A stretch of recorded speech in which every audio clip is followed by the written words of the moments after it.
And we're going to change things up a little bit. We're heading outside into the forest to meet some of the firefighters who worked on both the front and the back lines of Oregon wildfires this past summer and fall. It's going to be a salute to fire crews. That's our big story tonight.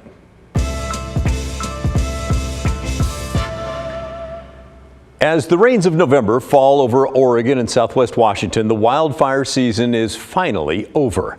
You probably heard it was a real doozy, especially in Oregon. The most acres burned and the most expensive ever. I've covered a lot of wildfires in my 3 decades here, and I'm always impressed by the folks I meet out there who are willing to head into the wilderness to protect what they can.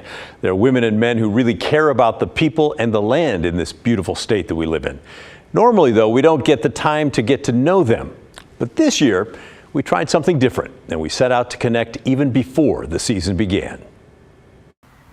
During the last week of June in the summer of 2024, a group of 170 men and women gathered in Sweet Home, Oregon to learn or refine their wildland firefighting skills. They've come for the Mid-Willamette Valley Interagency Wildland Fire School. Be sure you communicate effectively. You've got level 2 and 3 with the level 1 folks today.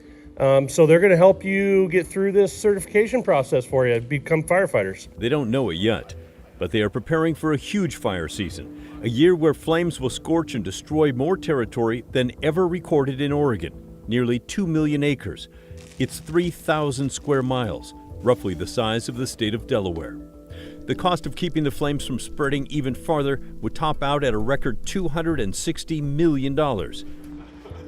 But this was June, still relatively early in the Oregon fire season.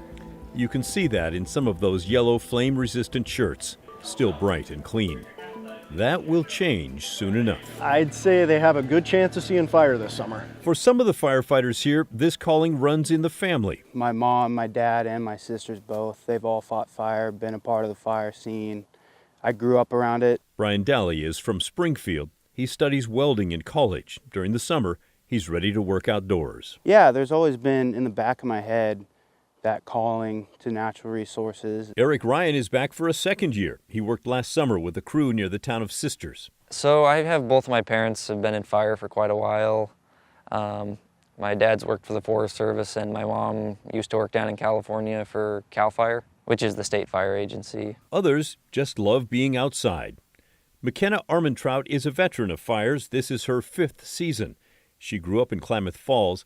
A college student, she studies environmental science in the winter and fights fire in the summer. Probably since high school, I knew I wanted to do something that had to do with natural resources or forestry, anything outdoors. I loved being outside, and I took a biology class in high school that kind of sparked that fire for me. It is a job that's open to anyone, including those looking for something new. Actually, it's a career change for me. So the last couple of years, I was a geologist at an engineering company. Nicole Howard and others are learning or remembering that wildland firefighting often includes difficult and tedious physical labor, scraping the ground of anything that will burn, leaving only bare dirt. Swinging. Jessie Ebert is an office manager with the Forestry Department. Oh, copy. She's learning a lot. I personally haven't had any experience on the line yet, but tomorrow will be the first day that we really get that live fire situation, and I'm excited to eventually be moving out with our crews. The next day begins early with a gathering and safety reminders. A couple of the groups I see found bees' nests yesterday. There's going to be more found today. Think about what you're going to do and what your pre-planned response is going to be. Then the crews head off to the forest, where large slash piles, stumps and roots and branches gathered as the land was cleared have all been set on fire for them. They'll practice pulling hoses to the piles and again scraping the earth to make sure no flames escape the burning piles.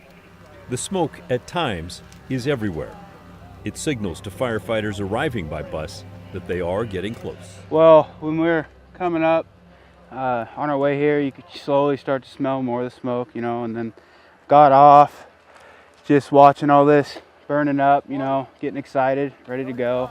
There is no escaping it. Some pull scarves over their mouth and nose. Others just endure. The flames are not all that spectacular, but that's realistic too. On real fires, crews rarely get close to raging flames if it can be helped. Much of the work happens around smoldering wood and brush.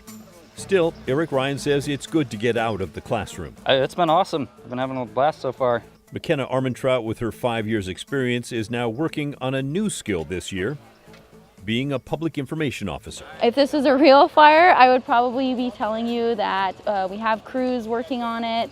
At this point, we have the fire completely lined and we have hose lays implemented around the fire.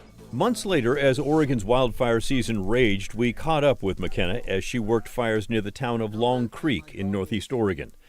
This time, she was using her skills to build maps of the fire, her frontline experience coming in handy. I think it helps a little bit just with understanding, the types of line that they're putting out there, different areas, looking at, imagery and kind of thinking along the lines of, okay, how would this actually look on the ground? Folks will come in and tell us like, oh, the fire goes to this line or, things like that. So just knowing the lingo, knowing some of the types of lines and points that might be put on a map and knowing like what that means out in the field, I think is definitely helpful. Jesse Ebert ended up on the Battle Mountain Complex fire, which scorched 183,000 acres, also in northeast Oregon. She worked to make sure people were keeping up on the development of their skills when they were not out on the fire lines.